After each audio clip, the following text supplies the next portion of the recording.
All the pretty white girls choose the blacks. I don't get it. First of all, Amanda, fuck you.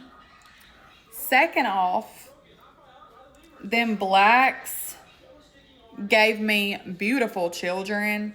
And, unlike some people like you, I'm a decent human being and I like people for who they are. I don't think about the color of their skin. I don't see a person of color and think, I like him because he's black.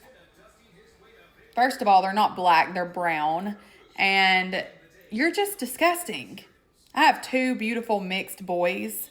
And I also have been with more white men than black men. But, I love who I love. And I don't judge or base anything off of skin color. And to be honest, my black man has gave me an amazing life. Has a good job, has a nice truck. We have a nice place. He doesn't beat me or do any of that because I'm pretty sure if you talk like this, somebody's put in your head that they beat women and cheat and steal and do all kinds of the sorts. But no, he's gave me a pretty good life and I'm fine with being with a black man. A brown man, you mean? Dumbass. You need to unfollow me. Shalom. It's your brother Darashima. I'm back with another lesson. Before I get into it, I want to give all praises, glory, and honor to Yahweh, Ba'ashem, Yahweh Shai, Ba'ashem, Rakakodash, and double honors to the elders and apostles at Great Millstone for bringing out this truth.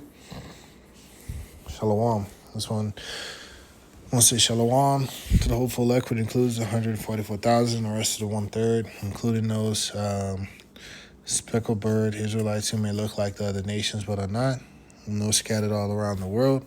Shalom. This one goes out to the 12 tribes scattered abroad.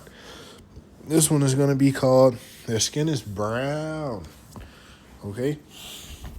So, as you all seen in the video, she went in on Amanda. All right? Their skin isn't black. Their skin is brown. Okay? And I was reading a little bit in the article about how it was like what, the 1950s, 60s, the Black Power speech was happening, how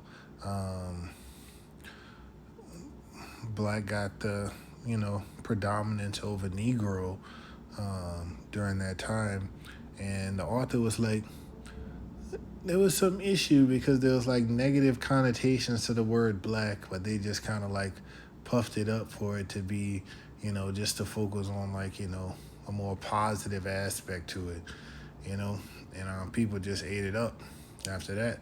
But we got to understand that all of this, really comes from Esau.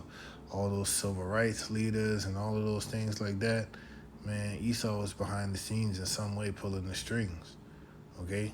Because the world was giving it to his hands, okay? Ain't nothing moving without him saying so, okay?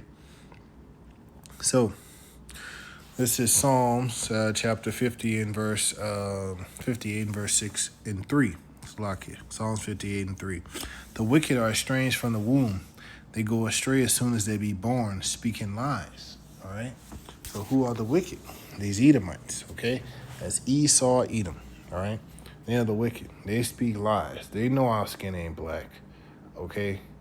They said it, and our people just ate it up, okay? Because people go listen to the people on top. They go listen to the rich man for sure. But they ain't gonna listen to no poor man, okay? And so they done told you your skin is black, okay? Black got very negative connotations, meaning it's devoid of life, okay? We could look up the definition of the word black and see, but they told that to our people, okay? And we don't understand that they're calling us a slur. Let's see. Where is it? Etymology online. Let's look up the word black.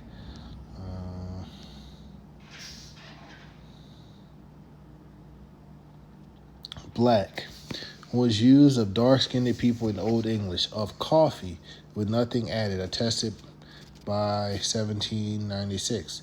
The meaning, fierce, terrible, wicked. is from late 14th century. The figurative senses often come from the notation of without light, moral or spiritual. Latin, nigger, had many of the same figurative senses: gloomy, unlucky, bad, wicked, malicious.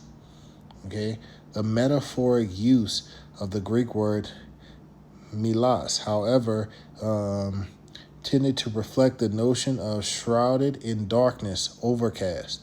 In English, it has been the color of sin and sorrow, at least since the 1300s. The sense of with dark purposes, malignant, emerged in the 1580s in black art necromancy. It is also the sense in black magic. So you just read just straight negativity, okay?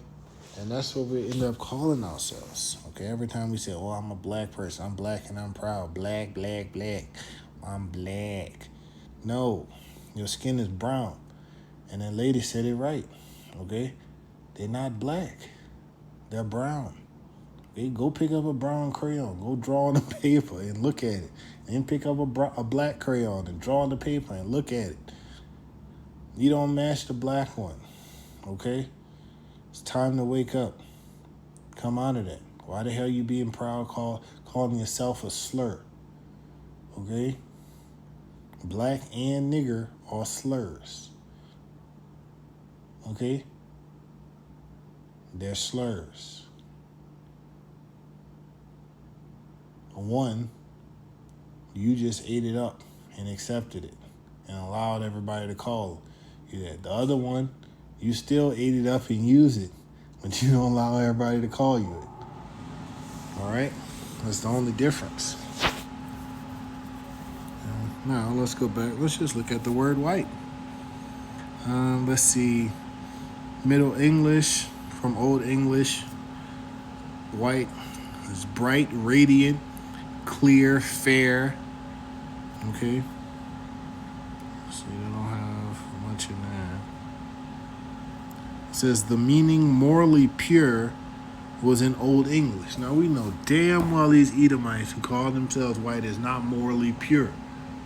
Look at what they're doing over there in the Holy Land to them Palestinians. Come on now. Look at what they did over here to the Native Americans. Look how they enslaved the tribe of Judah. Okay? Look what they did to the Caribbean. Look at what they did to all the world. How can they be pure? They haven't paid for their crimes. They do things and hide their hands. They're still going and putting up coups in everybody's country, doing all of this wickedness, and they haven't paid for it. You want to call them pure? They ain't pure. Their skin is red. You can see their blood through their skin. Put a sheet of paper up to everybody who say they're white. They're so-called white. They're red, as the scriptures tell us they are. Okay? It's time for us to snap out of it. It's really, really time to snap out of it. Okay? They are violent, bloody people. Now, let's get back to the scriptures. So we read Psalms 58. Let's go to 64. In verse 8, it says, so they shall make their own tongue to fall upon themselves. All that see them shall flee away. Okay, and you see it happening all over, okay? Especially with their women. Their women coming against them, telling on them, making corrections, all kind of things, okay? Now this lady, she wasn't going at the whole establishment, but she was correcting this one person, okay, telling them, hey, they brown, all right? And she didn't say that she was red, okay? She might not have that knowledge yet, but she getting that brown stuff. She had to be listening to somebody, okay? Most likely the true prophets, okay? Because I know it's been in the men of the Lord, okay? Out of great millstone that's been pushing that, okay? So, Esau Edom is a violent, bloody man, not innocent at all, not morally pure at all, okay? In the bestiality in the PDF files, okay? Human trafficking, prostitution, all right? Any kind of atrocity that you could think about, you go find Esau Edom behind it, okay? They behind the wars, especially Amalek, okay? They're doing all of those things, all the wickedness, okay? He is the wicked, so of course he gonna have his hand in it, all right? He's a violent, bloody man who is destroying the earth. But he want to call us black, call us wicked. I want to call himself white and pure. It's insanity. That's what that is. Okay? He has like some type of identity crisis. He want to be everybody else but Esau Edom. He want to be every other nation, but he want to hide from who he really is. He don't want to be that violent, bloody man. All right? Let's see. Let's go to Psalm. We could get Matthew. This is Matthew 11 and verse 12. And it says, "And from the days of John the Baptist until now, the kingdom of heaven suffered violence, and the violence take it by force." Now, who is that violence? Okay? Esau Edom. Okay? Those Romans that came in, those were Edomites. Okay? Because during the times of Yahushua, they was under the Roman captivity. Okay? So, and we're still, caught up, with the Edomites. All right? We're still under them at this time. They're those violent, bloody men. Look how they conquered this country. Look how they got Babylon the Great, a.k.a. America, through violence. Okay? They love blood. That's what they do. But they're going to have to pay for that. Let's go to Psalms 55, verse 21.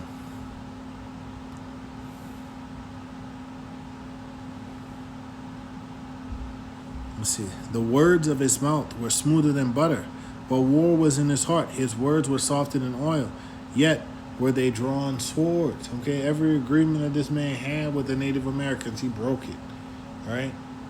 They be speaking all soft and stuff, but they don't mean you no good. All right? Even with his own allies, he's going after them. Okay? Look at this, verse 20. "He had put forth his hands against such as be at peace with him." Look at what Trump is doing right now. Canada, NATO, the EU, going at their necks. They like, give me Greenland. Ooh, Canada, that could be our 51st state. Just reckless, puffing at his own allies, let alone his enemies. Okay? He had broken his covenant. He in agreements with them. He like, we backing out of the WHO. I want to pull us out of NATO. All of this stuff. Like, he fulfilling prophecy. He don't even know it. Okay? Walking right into his doom. And there ain't nothing he could do about it. All right? That's Esau for you. All right? There's no more wisdom in Teman. "The words of his mouth were smoother than butter." Okay? But war was in his heart. All right? That's how he talked to his allies. Okay? Talk to his enemies. All right? But now this man just puffing at him now. All right? He even tell his people, it's all gonna be fine. It's gonna be great. This order is gonna be great. It's an amazing order. It's gonna be great. All right, until it affect them. Now they losing their jobs and stuff, and they're like, well, that's what y'all wanted. Now y'all got it. Okay? So Esau, he constantly slandering Jake. Okay? But yet he still want to call us blank. Okay? And our people done ate that shit up. Even when you tell them what it means, they still want to be like, I'm blank. This is Psalms 31 in verse 18. It says, "Let the lying lips be put to silence, which speak grievous things proudly and contemptuously against the righteous." Okay? That could, go multiple ways into multiple things, but, okay? Esau Edom, he constantly speaking against us. Okay? That's what you got to understand. This man is trying to bring you down, trying to put you down. That's what he does. Okay? That's his purpose. He's the wicked. Okay? They don't want you to return back to your law, statutes, and commandments to understand who you are. They want you to be black or an African American. You're an Israelite. You're a Hebrew Israelite. All right? But you damn sure ain't black. Let's go to Proverbs chapter 10, verse 18. And it says, he that hideth hatred with lying lips, and he that uttereth slander is a fool. And we know the biggest fool is Esau Edom. Okay? Because who the hell go give up their birthright? Okay, give up the blessing to everything. That's crazy, man. But it was never his to begin with. All right? So this man want to slander us, okay? So we know they come out speaking lies, okay? So he hided his hatred for us, trying to tell us that, it's fine, we all one people, all of that stuff, as long as he at the top, though. Nah. He messing with you, Jake. He still hates you, okay? He hates you. That's a perpetual hatred that can never go away, all right? They're not your friends. These Edomites, they're not your friends. None of these heathens are either, all right? He that uttereth a slander is a fool, okay? So he's slandering you. He's trying to accuse you before the Most High, too, okay? That's why he put pork in everything, okay? That's why he got the plantation Christianity stuff going on, telling you that the laws are done away with, okay? That's why he calling you black. He's slandering you, Jake.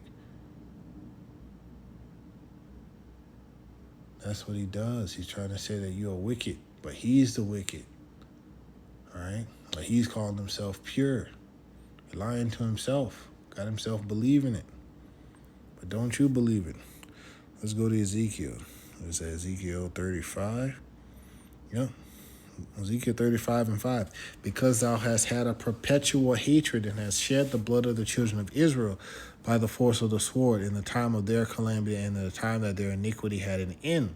Therefore, as I live, said Yahweh power, I will prepare thee unto blood, and blood shall pursue thee. Sit thou hast not hated blood, even blood shall pursue thee. Thus will I make Mount Seir most desolate, and will cut off from it him that passeth out, and him that returneth. And I will fill his mountains with his slain men in thy hills, and in thy valleys, and in all thy rivers shall they fall that are slain with the sword. I will make thee perpetual desolations, and thy cities shall not return, and ye shall know that I am Yahweh. Okay? And here we go.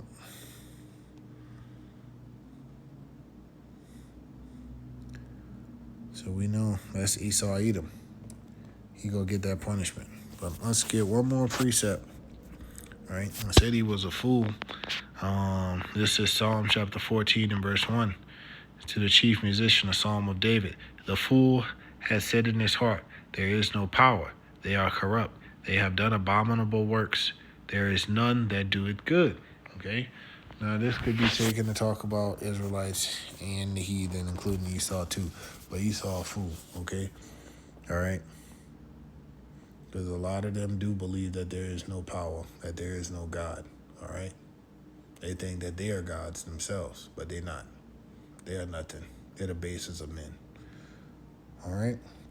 So, if this lady, who could possibly be a Jake, you never know, all right?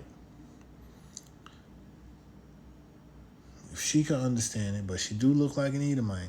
If she could understand it that, our skin is brown, y'all can understand it too, all right? So I hope this lesson was edifying. I want to give all praises, glory, and honor to Yahweh, by Hashem, Yahushai, by Hashem, Mechakadash. Shalom, Yasharallah.